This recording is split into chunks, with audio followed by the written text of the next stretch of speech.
The world's greatest. I don't believe in death, I believe in life. The greatest life. My grandma not only knew how to live one, but she also gave me mine. Because of this, my grandma was indeed the world's greatest.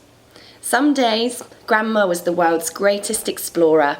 Hiking the common, we dodged man-eating ants, we battled the deep and dangerous dinosaur valley, and overcame giant pine tree come seesaw challenging obstacles.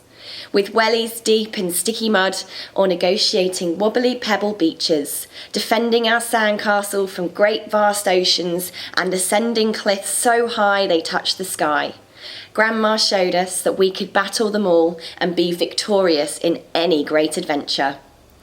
Some days, Grandma was the world's greatest dancer.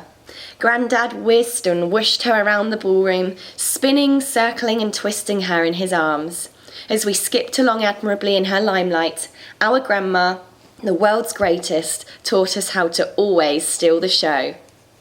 Some days, Grandma was the world's greatest inventor.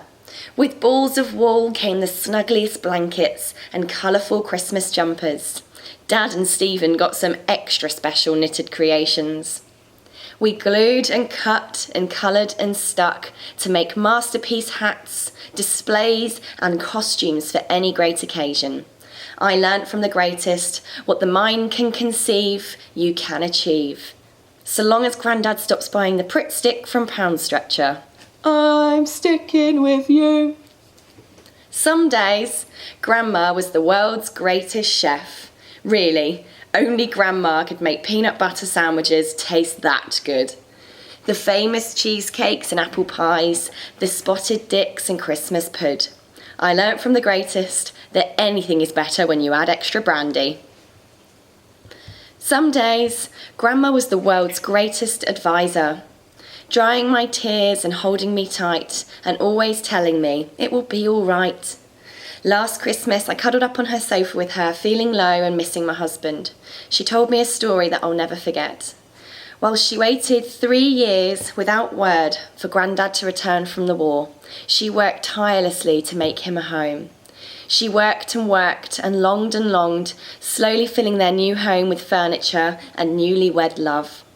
One night, just as her perfect home had come together and Grandad was soon due back, a bomb dropped on her house just inches from her bed and destroyed every single item inside.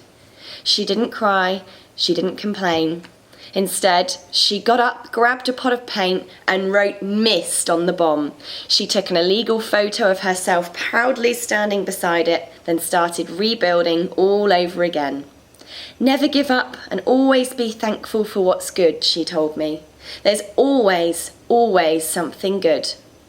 I learnt from the world's greatest that you only have a case for self-pity if the bomb lands on your bed and actually detonates.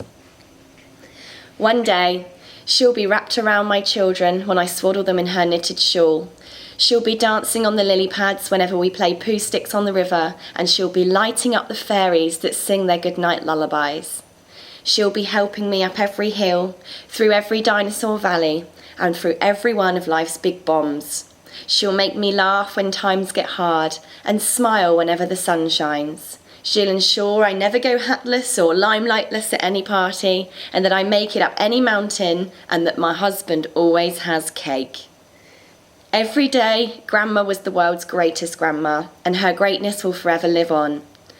Night night, sleep tight, and because of you, my sun shines bright. I love you, Grandma, my world's greatest.